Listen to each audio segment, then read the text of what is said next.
Top of the top. Salute to everybody out there. I want to talk to my fathers. I want to talk to the men. I want to talk to the older brothers, the uncles, the OGs, the old timers, old heads, whatever you want to call yourself, man, or whatever they call you. You know, the young ladies call you.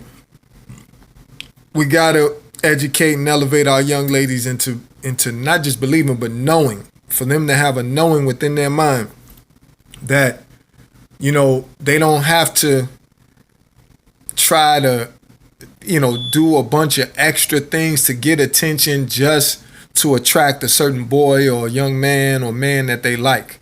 You know, as I was walking back to my house from the mailbox, I was just thinking about how proud I am of my oldest daughter in particular, because she has a driver's license now. She's always been an A student.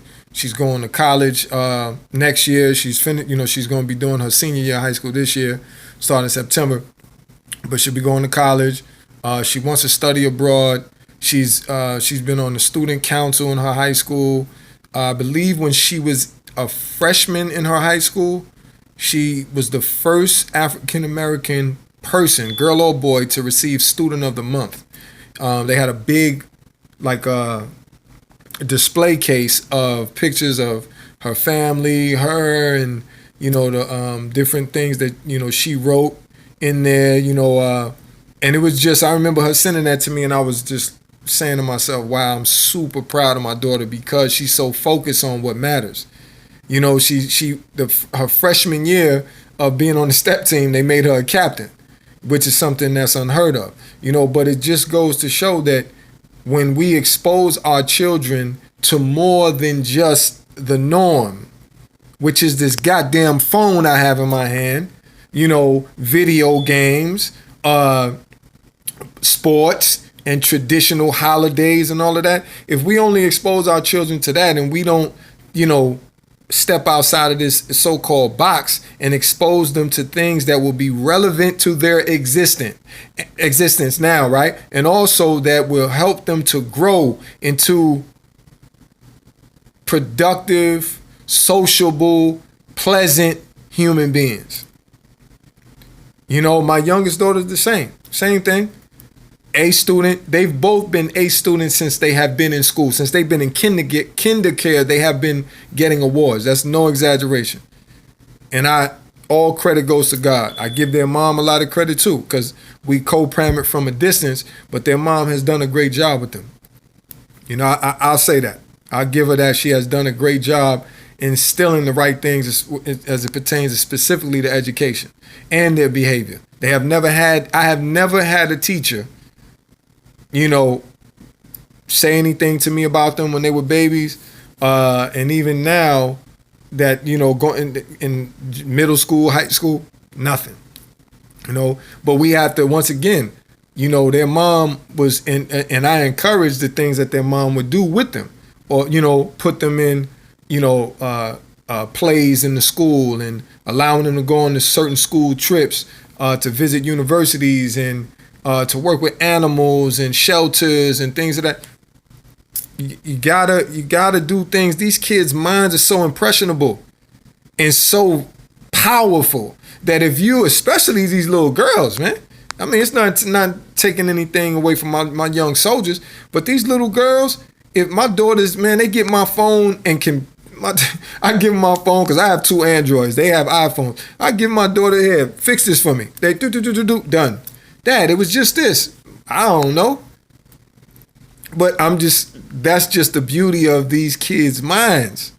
So expose them to different books. Like, look what I have right here. I'm going to show y'all. See that? That's the Quran.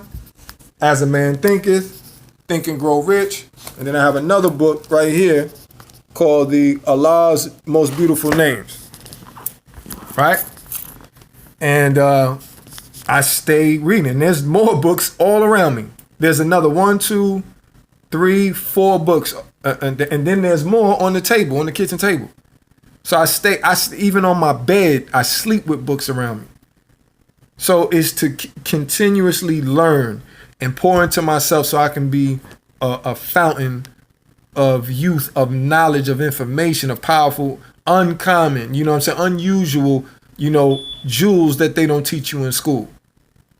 So we have to expose these little girls to things that keep them enjoying being little girls. My neighbor, I love my neighbors and everything. My neighbor's daughter is pregnant right now, and she's probably only 17. Man. I don't even think she's 18. She's probably my oldest daughter's age, 17. Might be younger. And she's pregnant. And I the other day, like I said, I don't judge her. That's, their family, they do what they do, God bless them. But I said, look at the difference.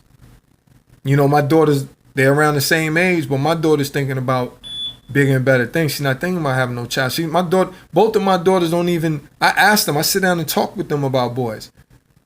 They're into music. They like to dance. They like Chris Brown. They like Justin Bieber, Kalani, Nicki Minaj. They have artists that they like, but they're not, Dad, he's so cute. I mean, they'll say certain boys are cute or certain artists are cute or handsome, whatever. But they're not gung-ho, going crazy and fainting and all of that silly ass shit. Because I tell them, first of all, they're human just like you. They just have a gift that they share with the world. And they do what they do very well. Right? So they're not superhuman or anything like that. They just have a gift, a certain gift. No, but when you empower your daughters with that type of mentality,